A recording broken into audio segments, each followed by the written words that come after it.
بسم اللہ الرحمن الرحیم۔ السلام علیکم۔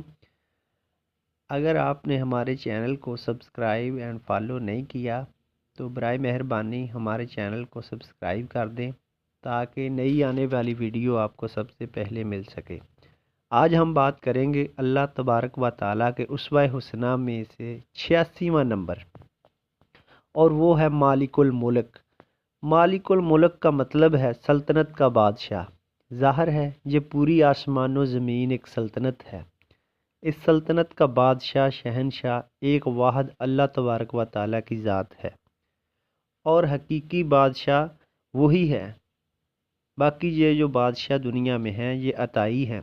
اللہ تبارک و تعالیٰ نے ان کو بادشاہی تقسیم کر رکھی ہے۔ اللہ جس کو چاہے بادشاہت عطا کرتے ہیں۔ گویا کہ اللہ تبارک و تعالیٰ بادشاہوں کے بادشاہ ہیں۔